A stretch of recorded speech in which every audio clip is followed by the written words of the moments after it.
पर आएगा तो हम वहां से बाय करेंगे। लेकिन क्या होता है, प्राइस नीचे तो आता है लेकिन हमारे ड्रॉ किए गए सपोर्ट लेवल तक नहीं पहुंचता, उससे पहले ही रिवर्स हो जाता है। ऐसी स्थिति में जो ट्रेडर्स केवल सपोर्ट लेवल के आधार पर ट्रेड की तैयारी कर रहे थे, वे यह मूव मिस कर देते हैं। वहीं दूसरी ओर जिन ट्रेडर्स के पास प्राइस एक्शन के साथ साथ ऑर्डर ब्लॉक की समझ होती है, वे इस तरह के जोन को पहले ही पहचान लेते हैं। वे जानते हैं कि प्राइस में कहां पर एक्चुअली स्मार्ट मनी द्वारा बाइंग या सेलिंग की गई थी और वहीं से वे ट्रेंड के साथ एंट्री ले सकते हैं। तो आइए जानते हैं कि ऑर्डर ब्लॉक क्या होता है और इसे चार्ट पर कैसे आइडेंटिफाई कर सकते हैं। तो सबसे पहले हम जानते हैं ऑर्डर ब्लॉक क्या होता है। ऑर्डर ब्लॉक प्राइस चार्ट पर एक ऐसा स्पेसिफिक जोन या रेंज होता है जहां पर स्मार्ट मनी यानी बड़े इंस्टीट्यूशनल ट्रेडर्स, बैंक या फंड मैनेजर्स बड़ी मात्रा में बाइंग या सेलिंग करते हैं। साधारण भाषा में कहें तो ऑर्डर ब्लॉक वह स्थान होता है जहां मार्केट की बड़ी ताकतें अपनी पोजीशन को एक्यूमुलेट या डिस्ट्रीब्यूट करती हैं और उसके बाद प्राइस में एक बड़ा मूवमेंट देखने को मिलता है। ये जोन अक्सर मार्केट में स्ट्रॉन्ग सपोर्ट या रेजिस्टेंस के रूप में काम करते हैं और जब प्राइस इन जोन्स पर दोबारा आता है तो ट्रेडर्स वहां से रिवर्सल या कंटिन्यूएशन सेटअप्स की तलाश करते हैं। लेकिन आपको एक और बात पता होनी चाहिए, स्मार्ट मनी कभी भी एक रेंज में बाय या सेल नहीं करता। जैसे मान लीजिए मार्केट एक अप ट्रेंड में है और उस दौरान एक ब्रेक ऑफ स्ट्रक्चर यानी बीओएस फॉर्म होता है। ऐसे समय पर अगर मुझे या आपको ट्रेड लेना हो तो हम सिंपल तरीके से अपने मनचाहे प्राइस पॉइंट पर एक मार्केट ऑर्डर या लिमिट ऑर्डर लगाकर एंट्री ले सकते हैं। चूंकि हमारी ट्रेडिंग क्वांटिटी बहुत कम होती है, उदाहरण के लिए हम लोग ज्यादा से ज्यादा 500 या फिर 1000 क्वांटिटी से ट्रेड करते हैं, इसलिए हमारे लिए बायर्स या सेलर्स आसानी से मिल जाते हैं और हमारा ऑर्डर एक ही प्राइस पॉइंट पर इंस्टेंटली फील हो जाता है। लेकिन स्मार्ट मनी यानी बड़े इंस्टीट्यूशनल ट्रेडर्स जैसे बैंक, हेज फंड्स और बिग फाइनेंशियल इंस्टीट्यूशंस करोड़ों रुपए की ह्यूज क्वांटिटी में बाय या सेल करते हैं। इतनी बड़ी मात्रा में एक ही प्राइस पॉइंट पर ऑर्डर फील कराना बहुत मुश्किल होता है क्योंकि मार्केट में उस वक्त उतनी काउंटर लिक्विडिटी यानी बायर्स या सेलर्स नहीं होती। तो वो क्या करते हैं, स्मार्ट मनी अपने ऑर्डर्स को एक रेंज या ब्लॉक में डिवाइड करके धीरे धीरे प्लेस करते हैं। इससे उन्हें दो फायदे होते हैं। पहला, कम स्लिपेज, यानी अगर वो एक ही पॉइंट पर सारा ऑर्डर डालेंगे तो प्राइस तेजी से ऊपर या नीचे चला जाएगा, जिससे उन्हें खराब एंट्री मिलेगी। लेकिन रेंज में ऑर्डर्स स्प्रेड करने से वो बेहतर एंट्री प्राइस पा सकते हैं। दूसरा, मार्केट को कंट्रोल करना। वो अक्सर मार्केट को कंसोलिडेशन या रिट्रेसमेंट की अवस्था में लाकर उसमें ऑर्डर्स भरते हैं ताकि प्राइस को मनचाही दिशा में मूव कराया जा सके। इसे एक उदाहरण से समझते हैं। मान लीजिए कोई स्मार्ट मनी है जिसे 10 लाख क्वांटिटी खरीदनी है और इस समय मार्केट प्राइस 100 रुपये चल रहा है। अब वे कभी भी सीधे एक ही लेवल पर पूरी क्वांटिटी नहीं खरीद सकते क्योंकि जरूरी नहीं है कि उस लेवल पर इतने सारे सेलर्स उपलब्ध हों, इसलिए वे मल्टीपल लेवल्स पर खरीदारी करते हैं। जैसे 101 रुपए पर 2 लाख क्वांटिटी के सेलर्स हैं, 102 रुपए पर कुछ और हैं और 103 रुपए पर भी कुछ सेलर्स हैं। इस तरह हर प्राइस पॉइंट पर थोड़ी थोड़ी क्वांटिटी मिलती है, इसलिए वे एक रेंज तय करते हैं जिसमें उनके सारे ऑर्डर पूरे हो सकें। लेकिन कई बार ज्यादा बाइंग के कारण मार्केट अचानक ऊपर चला जाता है जिससे उनके कुछ ऑर्डर पेंडिंग रह जाते हैं।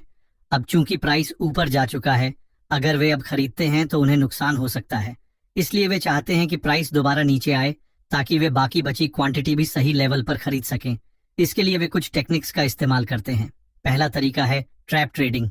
इसमें वे थोड़ा पैसा लगाकर मार्केट को नीचे की तरफ धकेलते हैं। वे प्राइस को सिर्फ इतना नीचे लाते हैं कि रिटेल ट्रेडर्स के स्टॉप लॉस हिट हो जाएं, जिससे मार्केट खुद ब खुद नीचे आ जाता है और जैसे ही प्राइस फिर उनके डिसाइड किए गए जोन में आता है, वे अपने पेंडिंग ऑर्डर को पूरा करते हैं। इसका मकसद यही होता है कि हाई प्राइस पर खरीदने के बजाय लो प्राइस पर ज्यादा क्वांटिटी ली जा सके। तो अब सवाल उठता है कि हम क्या कर सकते हैं।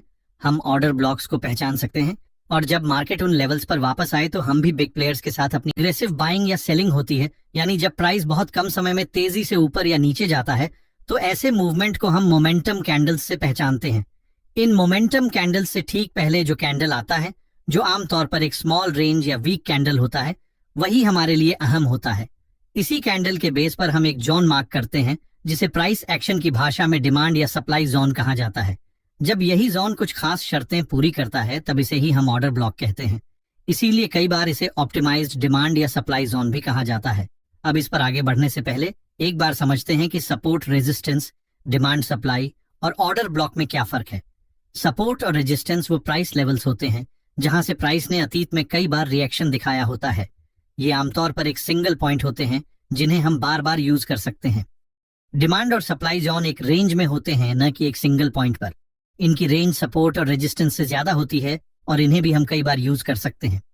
ऑर्डर ब्लॉक भी एक जोन होता है, लेकिन ये वही डिमांड या सप्लाई जोन होता है जो कुछ विशेष क्राइटेरिया पूरा करता है, जिससे यह और ज्यादा रिलायबल बन जाता है।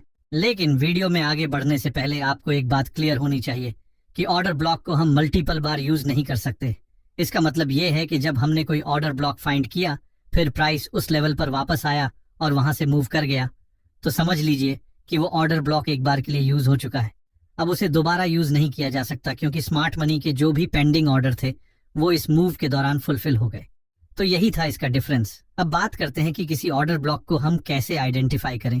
अगर कोई कैंडल अपने लो को ब्रेक करती है तो इसका मतलब ये होता है कि उस कैंडल के नीचे की लिक्विडिटी स्वीप हो चुकी है, और यही हमें चाहिए। लेकिन अगर लास्ट वीक कैंडल अपने प्रीवियस कैंडल के लो को ब्रेक नहीं करती, तो इसका मतलब है कि वो ऑर्डर ब्लॉक इनवैलिड हो गया। सेम चीज अब मूव में भी होती है। जब प्राइस तेजी से ऊपर जाने के बाद नीचे आता है, तो हमें देखना होता है कि जो लास्ट वीक कैंडल है, क्या उसने अपने प्रीवियस कैंडल का हाई ब्रेक किया। अगर ब्रेक किया है तो हम अगले स्टेप पर जाएंगे, लेकिन अगर हाई ब्रेक नहीं हुआ तो ये ऑर्डर ब्लॉक भी इनवैलिड माना जाएगा। अब हमें देखना है कि वहां कोई इनएफिशिएंसी या इनबैलेंस है या नहीं। इस एग्जाम्पल में देखिए, लास्ट वीक कैंडल ने अपने प्रीवियस कैंडल का लो ब्रेक किया और फिर प्राइस तेजी से ऊपर चला गया। इस मूव की वजह से लास्ट वीक कैंडल के हाई और सेकंड मोमेंटम कैंडल के लो के बीच एक गैप बनता है। इसी गैप को हम कहते हैं प्राइस इनबैलेंस या प्राइस इनएफिशिएंसी, जिसे आप फेयर वैल्यू गैप भी कह सकते हैं। एक वैलिड ऑर्डर ब्लॉक के लिए फेयर वैल्यू गैप होना जरूरी है, लेकिन कई बार ऐसा होता है कि सेकंड मोमेंटम कैंडल की लोअर विक नीचे आकर उस ऑर्डर ब्लॉक एरिया को टच कर देती है और फिर प्राइस ऊपर चला जाता है।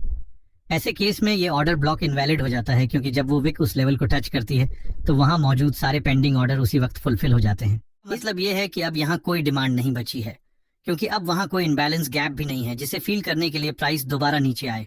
इसलिए ये ऑर्डर ब्लॉक अब इनवैलिड माना जाएगा। अब बढ़ते हैं अगले स्टेप पर, अनमिटिगेटेड ऑर्डर ब्लॉक की ओर। जैसा कि हमने पहले डिस्कस किया, किसी भी ऑर्डर ब्लॉक को हम सिर्फ एक बार यूज कर सकते हैं। इस उदाहरण में हम देख सकते हैं कि ड्रॉइंग कैंडल ने अपने प्रीवियस कैंडल की लिक्विडिटी को स्वीप किया।